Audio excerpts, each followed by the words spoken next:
Here's our artist spotlight for today.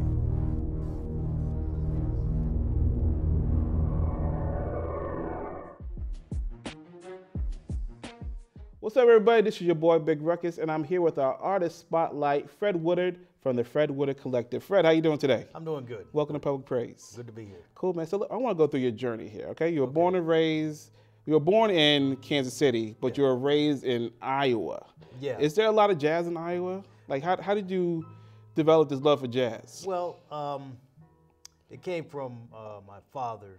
He has a big jazz collection. And I started playing guitar because I like the guitarist of the day, pop stuff, rock stuff. And then he sat me down once and he played me some Wes Montgomery. And that's really basically what interested me, because he had a lot of records.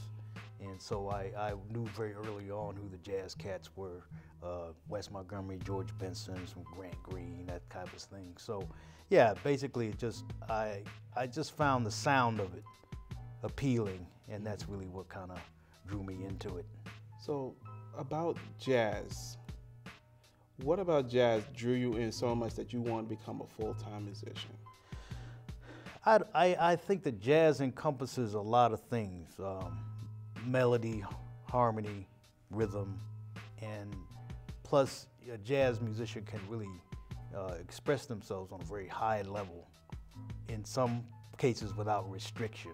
So really the sky is the limit really for growth as a jazz musician.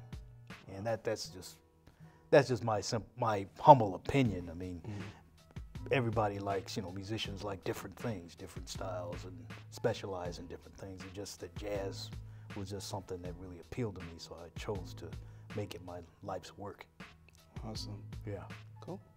Well, you went from Iowa all the way to Boston, became a student at Berklee College of Music. What was your one of the most enticing things about coming here to Boston to go to Berklee College? Well, it was a big change because I come from a small town, Iowa City, Iowa, and it's a pretty sophisticated town. It's a small town, but it has the university there and everything, so it's pretty sophisticated and everything, but definitely not as big as Boston, so it took some adjustment to get used to the big city and big city sounds and all that sort of thing. But as far as what impressed me most about my time at Berklee was just meeting people from all over the country that were, extremely talented. And I got there at a good time when there were a lot of great musicians there that are now household names. People like Branford Marsalis and Donald Harrison, Smitty Smith, all these people were there at the time. A lot more people than that, actually. And it's just pretty amazing. They're all around the same age as me and all that sort of thing. So it was pretty exciting to witness that, and then see them go on to become the great musicians that they are now. Yeah, that was, and there's a lot of people that aren't famous now that were great. Right. Just abundance of great people and great musicians. So I found it very, very interesting, and I learned just as much outside of the classroom as I did in the classroom. Right. Well, so I know that you have a few great musicians on your band right now. Why don't you just give me a couple of their names, and then also tell me about your latest project as well too. Okay, so the drummer's name is Matthew Williams, and he's a young cat from Mattapan, actually. And he was a member of my jazz ensemble at the school that I teach at. I teach at the Roland Hayes School of Music, and he was part of that small ensemble that I directed. And when he was 15, I started hiring him for gigs, and I kind of introduced him. He could already play, but I kind of helped him kind of get into the gig scene as far as jazz is concerned. And he plays a lot of different styles. And then he received a scholarship to Berklee. He completed that. And now he's working around Boston as a drummer and making his living from performing. So he's doing really well, And then on bass, I have Keely Jamal Haynes. He's actually a multi-instrumentalist. He plays trumpet, trombone, saxophone, flute, piano, and drums. So he's very versatile. Right. So he came here to study at the Thelonious Monk Institute at New England Conservatory. So really creative guy, nice guy and everything. So I'm really happy to have him in my band. Also, my son is in the band. He plays violin, and he's doing really well with that instrument, has developed his own voice on that instrument. And he will be attending Berkeley starting in January. Awesome. Yeah, yeah. So tell me about this new album that you guys have. Okay, well, I've recorded 3 CDs, and at this point, I'm in the process of selecting material for my next CD, and it'll probably be a mix of original music and some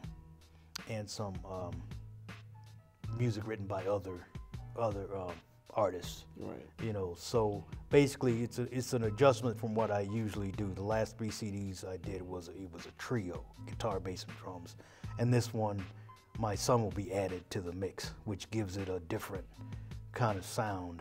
So I'm just looking forward to finding, to putting it together, and also finding the materials that will best fit this combination of instruments. Awesome. So it's a different kind of groove, you know, with the violin added out, you know, out front and so forth. Nice. So it's great. So before we go, I wanted you to give time to talk, for you to talk about your jazz festival that you started up this past summer. Yeah. And just tell us a little bit more about that, and if you guys do it for next year, what would other people expect from it? Okay. Well, the idea to have a jazz festival is something I had thought about many years ago, and it just so happened that there's a nonprofit organization in my neighborhood called Dudley Street Neighborhood Initiative, and I'm on their Arts and Culture Committee. So it was through that I figured, well, now I can kind of make this thing happen because I can get some help putting it together. So they informed me about a grant that I could write to get some money, and I wrote the proposal for the grant, and I received monies to put it on. So I had an idea of which artist I wanted to, you know, be on the roster for the festival. And I had played a lot of festivals before, so I kind of had an idea of how to set everything up. So yeah, when I did it, you know, things went according to plan because I had some help with other folks that helped me kind of put it all together. But it really went off the way I planned, and plus I put it together under budget, you know, so which was really pretty amazing. So yeah, so I've written another grant for next year, so hopefully things will work out so that next year we can have another festival. It was well attended, and the musicians had a good time and everything. So I really can't really complain about the outcome. You play jazz and a grit writer? Woo. Yeah. This guy is multi-talented right here. Yeah. Well, Fred, man, I want to thank you so much for being on Public Praise, Okay. man. And listen, if you are a fan of jazz, you do not want to miss, stay right here. We have a live performance from the Fred Woodard Collection coming up right now. Right here, only on Public Praise TV.